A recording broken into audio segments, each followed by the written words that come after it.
ইকরা হত্যার নতুন মুরগুল জাহের আলবি কিন্তু তার গোপন কল রেকর্ড ফাঁস হয়ে গেল। এখন আসল তথ্যটা আপনারা এই ভিডিওতে দেখুন। আপনারা ভিডিওতে যদি দেখেন তাহলে বুঝতে পারবেন আসলে ঘটনাটা কি। জাহের আলবি কিন্তু ফেসে গেল। ভিডিওটা কন্টিনিউ করতে থাকেন, পরে আমি বিষয়টা ক্লিয়ার করে দিচ্ছি। আপাতত এটা নিয়ে আমরা আলোচনা না করি ভাই, আমি তো মানসিক ভাবে ঠিক নাই। বুঝছেন ভাইয়া, আমি শুটিং এ আছি, আমি শুটিং এর আসছিলাম দেশের বাইরে। আপনি আমাকে শুধু এতটুকু হেল্প করেন যে আপনার যারা সার্কেল আছে তাদেরকে আমার একটু অনুরোধ করেন যে এটা করিস না ভাই। আর একটা ছেলে আছে বাচ্চা, এই ছেলেটার দিকে তাকায় অন্তত এই কাজটা করিস না। স্ত্রী হিসাবে তার একটা চাহিদা থাকতে পারে, রাতের একটা চাহিদা থাকতে পারে। একটা স্ত্রী কি এইভাবে সংসার করতে পারে? আপনাদের কি ধারণা? একটু সময় কি তার স্ত্রীর জন্য সে রাখতে পারে না? সপ্তাহে অন্তত পক্ষে 2 দিন তো তার স্ত্রীর জন্য রাখবে। মানলাম সে কাজ করে, কাজের ভিতর লক্ষ লক্ষ কোটি কোটি মানুষ নাটকে কাজ করতেছে, তাই বলে কি স্ত্রী সন্তানকে সময় দিচ্ছে না? সময় দিবে না? মানুষ তো অভিনয় করলেও সে দিন শেষে মানুষ, তারও চাহিদা আছে। সে রাত 3টা অবধি যত্ন থাকে, তার স্বামী ঘরে ফিরবে, তারপর সে ঘুমাবে।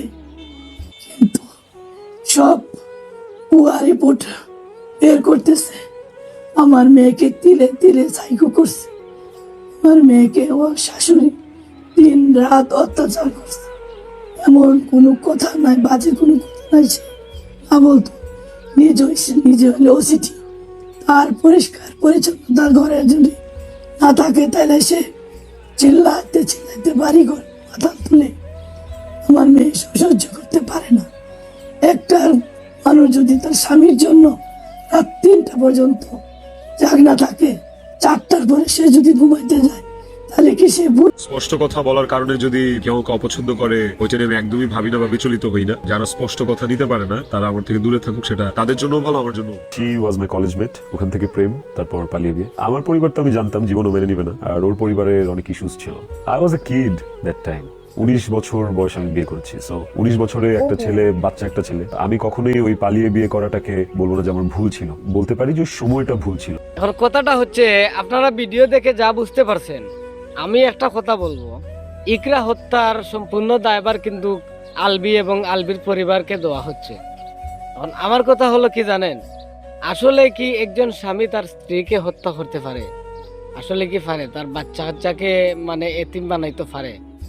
প্রশ্নটা আমি কিন্তু আপনাদের কাছে রেখে গেলাম, আপনারা উত্তর দিবেন। আপনারা কমেন্ট বক্স খোলা আছে, আপনাদের মতামতটা পোষণ করবেন এই ভিডিওতে। আসলে ভিডিওতে আপনারা যা দেখেছেন তারই মতামতটা প্রকাশ করে যাবেন। আসলে দায়ীটা খে? আসলে আলবি দায়ী, নাকি ইকরা নিজেই দায়ী, নাকি এখানে আর কোনো ষড়যন্ত্র আছে? আপনারা অবশ্যই কমেন্ট বক্সে বলে যাবেন।